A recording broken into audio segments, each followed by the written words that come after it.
সবাইকে SNB e learning চ্যানেলে স্বাগতম। আমরা মাঝখানে অনেক দিন স্কুল লেভেলের ভিডিও বন্ধ ছিল। লাস্ট আমাদের মনে হয় তোমাদের যেটা ক্লাস 12-এর যখন ফাইনাল পরীক্ষা চলছিল এবং 11-এর যখন ফাইনাল পরীক্ষা চলছিল, তখন আমরা কিছু সাজেশন আপলোড করেছিলাম এই চ্যানেলের মাধ্যমে, এবং বিশেষত ক্লাস 11 থেকে আমরা ক্লাস 12-এর পড়াশোনার উপর বেশি গুরুত্ব দিয়ে থাকি।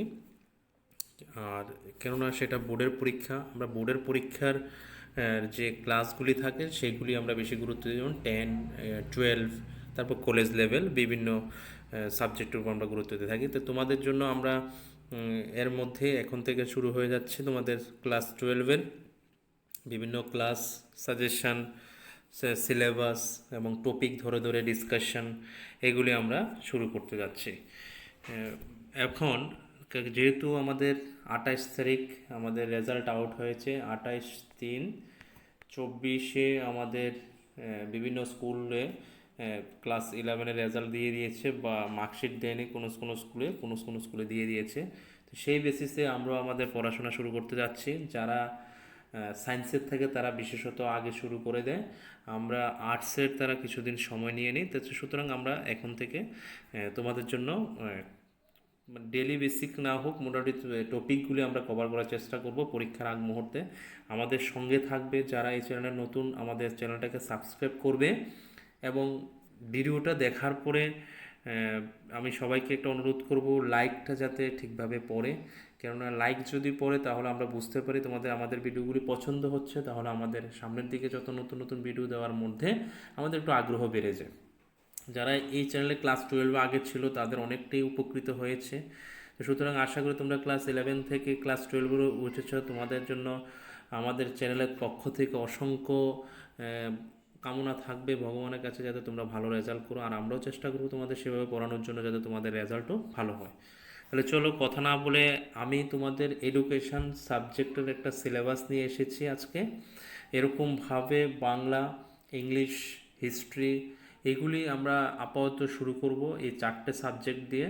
এবং সে 4টে সাবজেক্ট আমাদের আরও অন্যান্য যে টিচাররা আছে এই চ্যানেলের সঙ্গে, ওদের আমরা ডিভিশন করে দিয়েছি। সেটা ধীরে ধীরে এগুলি আপলোড করা হবে, ধীরে ধীরে সেগুলি সম্পর্কে আলোচনা করা হবে। তা আজকে আমরা প্রথম দিন আগে সিলেবাসটা দেখে নেওয়া যাক, এডুকেশনের সিলেবাসে কী আছে, কিভাবে আসতে পারে, কোন সিলেবাস অনুযায়ী চ্যাপ্টার ওয়াইজে কী আছে। তো এখানে দেখতেই পারছো এটা গত বছরের সিলেবাস 2023-24। তোমাদের এবারে পরীক্ষা তো এই সিলেবাস অনুযায়ী হবে। প্রথমত তোমাদের একটা হাফ ইয়ারলি পরীক্ষা হয়, তারপরে প্রি বোর্ড হয় আমরা জানি, তারপরে হয় ফাইনাল। তাহলে তোমাদের টোটালি 3টা পরীক্ষা হবে। একটা হচ্ছে হাফ ইয়ারলি এক্সামিনেশান, একটা হচ্ছে প্রি বোর্ড, আর তারপরে হচ্ছে ফাইনাল। এই 3টে পরীক্ষার পরেই তোমাদের ক্লাস 12-এর বছর শেষ হয়। তো প্রথমত আমাদের হাফ ইয়ারলি সিলেবাসটা আমরা দেখে নেব, যেহেতু এগুলি আবার প্রি বোর্ডও থাকবে, ফাইনালও থাকবে। শুধু জাস্ট একটুখানি দেখে নেওয়া কোন কোন সিলেবাসগুলি আমাদের এখানে আছে। তো চলো, হাফ ইয়ারলিতে 80 মার্কসের হবে, প্রি বোর্ডেও 80 মার্কসের হবে, তারপরে ফাইনালও তো 80 মার্কসের হবে। আর 20 মার্কস কী থাকে? 20 মার্কস অ্যাসাইনমেন্ট থাকে আমাদের, যেটা আমরা ক্লাস 11-এও করেছি। 20 মার্কস অ্যাসাইনমেন্ট দিয়েছি, 80 মার্কসের পরীক্ষা দিয়েছি। তো সেটা আবার করে দিচ্ছি। ক্লাস 12-এর এডুকেশন 80 মার্কসের জন্য হাফ ইয়ারলি পরীক্ষাতে কী কী পড়তে হবে সেটা আমরা আলোচনা করব এখন। তোমাদের টোটাল অধ্যায় আছে 8টা।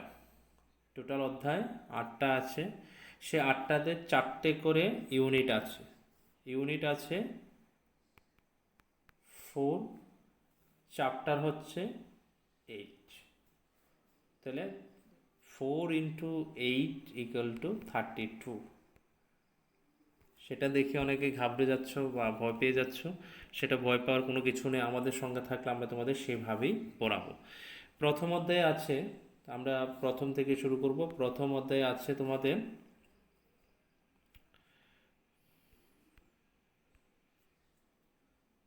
সেখানে আছে এডুকেশন অ্যান্ড ফিলোসফি, মিন্স শিক্ষা ও দর্শন। সেখানে ইউনিট 1-এ আছে শিক্ষা ও দর্শন, তাদের অর্থ, প্রকৃতি, পারস্পরিক সম্পর্ক আলোচনা করতে বলেছে। দ্বিতীয় ইউনিট আছে চারবাক দর্শন, জৈন দর্শন। তৃতীয় ইউনিটে আছে ন্যায় দর্শন যুগ দর্শন। চতুর্থ ইউনিটে আছে ভাববাদ প্রকৃতিবাদ প্রয়োগবাদ। এবার এখানে কি রাখা হয়েছে, এই অধ্যায়তে আমরা পড়ব ফিলোসফি কাকে বলে, এডুকেশন কাকে বলে, তাদের কিছু যে সংজ্ঞা আছে সেগুলি কে কি কোনটা দিয়েছেন সেটা একটু দেখব। তারপরে দুজনের মধ্যে কি মিল আছে, তারপরে দুটোর মধ্যে কি অমিল আছে, সেগুলি শিক্ষাক্ষেত্রে কতটুকু প্রয়োজনীয় সেগুলি আমরা একটু ডিসকাস করব এখানে। তারপরে সেখানে আমাদের ভারতীয় শিক্ষা দর্শনরা আমরা দুই ভাগে ভাগ করতে পারি। একটা হচ্ছে বৈদিক আর একটা হচ্ছে অবৈদিক। এই দুই ভাগে আমরা ভারতীয় শিক্ষা দর্শনকে ভাগ করতে পারি। সেই বৈদিক অবৈদিকের ক্ষেত্রে আবার কিছু ভাগ আছে, সেই ভাগগুলির মধ্যে চার ভাগ দর্শন, জৈন দর্শন, ন্যায় দর্শন, যুগ দর্শন। এবার আবার ফিলোসফির কিছু ব্রাঞ্চেস আছে, ব্রাঞ্চেস মানে মিনস শাখা আছে। সেই শাখার মধ্যে পড়ে ভাববাদ প্রকৃতিবাদ প্রয়োগবাদ। এইভাবে আমরা এই চ্যাপ্টারটা সুন্দরভাবে বুঝে কভার করব। আমি মোটামুটি একটা আইডিয়া দিয়ে দিচ্ছি এই চ্যাপ্টার থেকে আমরা কী কী পড়ব। তারপরে তৃতীয় অধ্যায় থেকে আমরা কী কী পড়ব, গ্রেট ওয়েস্টার্ন এডুকেশন, মহান পাশ্চাত্য শিক্ষা বিজ্ঞান। সেখানে Jacques Rousseau, Johann Heinrich Pestalozzi, Friedrich Wilhelm August Froebel. চতুর্থতে আছে মারিয়া মন্তেশ্বরী। তাহলে প্রথম চারটা ছিল প্রথম অধ্যায়ে, দ্বিতীয় অধ্যায় চারটা আছে। সেখানে এগুলি কি আমাদের এখানেই লেখাটা দেখতে পাচ্ছি যে ওয়েস্টার্ন ফিলোসফার লিখেছে। এরকম এরকম আমাদের ইন্ডিয়ান ফিলোসফার ছিল, ক্লাস 11 আমরা পেয়েছিলাম।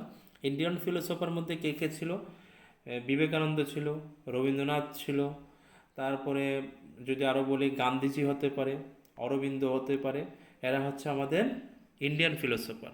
এখানে ওয়েস্টার্ন ফিলোসফার মানে আমাদের ভারতের বাইরে যারা আছে, সেখান থেকে রুশু, পেস্তালোচ্ছি, ফ্রয়েবেল, মন্তেশ্বরী, এই চারজনের সম্বন্ধে আমরা এই চ্যাপ্টারে আলোচনা করব।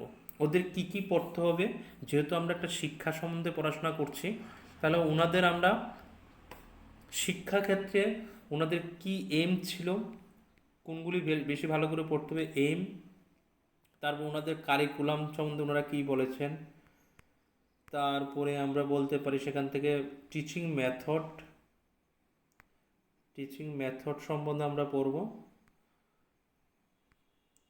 তারপর আর কি পড়ব, এম পড়লাম, কারিকুলাম পড়লাম, টিচিং মেথড পড়লাম, টিচার রোল হতে পারে, টিচার রোল। আর এক্সট্রাভাবে 1 মার্কসের জন্য ওদের কিছু গ্রন্থ থাকে, সেই গ্রন্থগুলি থেকে এক দুটো নাম পড়তে হবে। মূলত এই চারজনের বিশেষত যেগুলি আমাদের পড়তে হবে সেটা হচ্ছে এম, কারিকুলাম, টিচিং মেথড।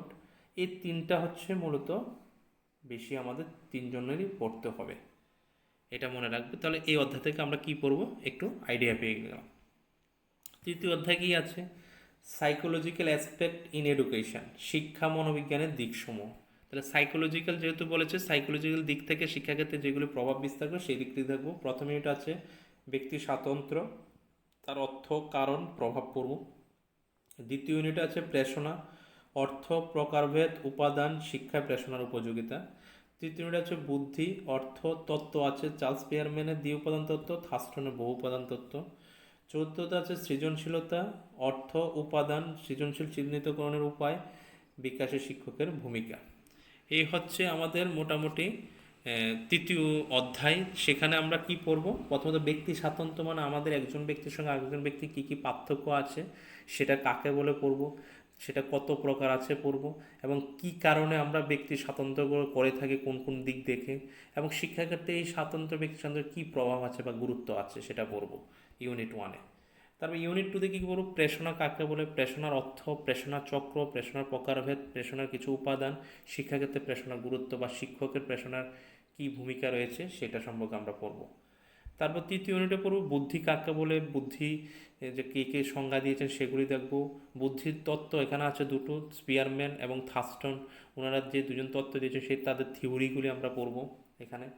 তারপর পড়ব সৃজনশীলতা, সৃজনশীলতা থেকে কাকে বলে, সৃজনশীলতা কয় প্রকারের হয়, উপাদান, কীভাবে সৃজনশীল শিশুদের আমরা চিহ্নিত করব, এবং সৃজনশীলতার বিকাশের ক্ষেত্রে বা শিশুদের সৃজনশীলতা বৃদ্ধি করতে আমাদের শিক্ষকের বা পিতামাতার কী ভূমিকা আছে সেটা আমরা তৃতীয় অধ্যায়ে পড়ব। চতুর্থ অধ্যায়ে যাই, সেখানে কি আছে, সাম ইস্যুস অফ এডুকেশন, শিক্ষার বিভিন্ন বিষয়সমূহ।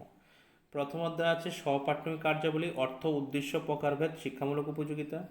দ্বিতীয় অধ্যায় আছে শৃঙ্খলা ও স্বাধীনতা, অর্থ, প্রকারভেদ, শিক্ষায় এর গুরুত্ব। তৃতীয় এককে আছে মূল্যবোধের শিক্ষা, অর্থ, প্রয়োজনীয়তা, শিক্ষার মাধ্যমে মূল্যবোধ কীভাবে বিকাশ করা যায়। চতুর্থ অধ্যায় জাতীয় সংগতি এবং আন্তর্জাতিকবোধ, অর্থ, জাতীয়তাবোধ, আন্তর্জাতিকবোধের জাগরণে শিক্ষার ভূমিকা। এই হচ্ছে আমাদের চতুর্থ অধ্যায়। সেখান থেকে আমরা পড়ব সহপাঠ্যক্রম কাকে বলে, তার উদ্দেশ্য বা বৈশিষ্ট্য, তার প্রকারভেদ, শিক্ষাক্ষেত্রে তার উপযোগিতা। দ্বিতীয় অধ্যায়ে শৃঙ্খলা কাকে বলে, স্বাধীনতা কাকে বলে, শৃঙ্খলাকে কবে ভাগ করা যায়, ওই ভাগগুলির মধ্যে পার্থক্য, তারপর স্বাধীনতা কাকে বলে, কত প্রকার ও কী কী তাদের সংজ্ঞা, শিক্ষাক্ষেত্রে শৃঙ্খলার গুরুত্ব, স্বাধীনতার গুরুত্ব, শৃঙ্খলা স্বাধীনতার মধ্যে পার্থক্য, এই সমস্তগুলো আমরা পড়বো এখানে। তৃতীয় অধ্যায়ে পুরো মূল্যবোধ কাকে বলে, মূল্যবোধের বৈশিষ্ট্য বা প্রয়োজনীয়তা, শিক্ষাক্ষেত্রে মূল্যবোধ বিকাশের উপায়, কীভাবে শিক্ষার্থীর মধ্যে মূল্যবোধ বিকাশ করা যায়, সেই ক্ষেত্রে শিক্ষকের বা পিতামাতার ভূমিকা কী, এরকম ধরনের প্রশ্ন আমরা সলভ করবো এখানে।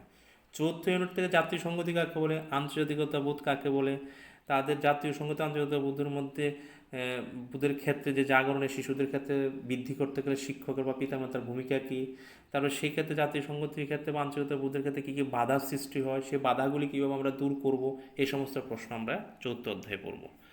তারপরে এই চারটা চ্যাপ্টার তোমাদের থাকবে হাফ ইয়ারলিতে, মানে আমাদের হাফ ইয়ারলি পরীক্ষা হবে, সেই হাফ ইয়ারলি পরীক্ষাতে আমাদের চারটি অধ্যায় আমাদের ভালো করে পড়তে হবে। তো প্রথমত আমাদের এই চারটি অধ্যায় এমনভাবে পড়তে হবে যাতে আমাদের ফাইনাল বা প্রিবোর্ডও হয়ে যায়। তো প্রথমত আমরা এখানে 8টা চ্যাপ্টার থেকে 4টে চ্যাপ্টার আমরা পেয়ে গেলাম। একটা হচ্ছে শিক্ষা ও দর্শনের, একটা হচ্ছে মহান পাশ্চাত্য শিক্ষাবিজ্ঞান, শিক্ষা মনোবিজ্ঞানের দিকসমূহ, শিক্ষার বিভিন্ন বিষয়সমূহ।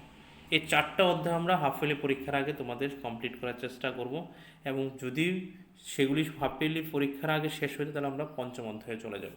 তাহলে তোমরা আমাদের চ্যানেলের সাথে থাকবে, আমরা বাকি বিশেষ যে অধ্যায়গুলি আছে সেগুলো আমরা পরে আলোচনা করব। এখন এই 4টে অধ্যায় নিয়ে আমরা ধীরে ধীরে রেগুলার বেসিস আমরা কিছু ইউনিট ওয়াইজ কোশ্চেন তোমাদের সাথে তুলে ধরার চেষ্টা করব বা চ্যাপ্টার ওয়াইজ তুলে ধরার চেষ্টা করব। তাহলে অবভিয়াসলি আমাদের সঙ্গে থেকেও নিশ্চয়ই কিছু না কিছু তোমাদের পরীক্ষার জন্য উপকৃত হতে পারবে। ওকে।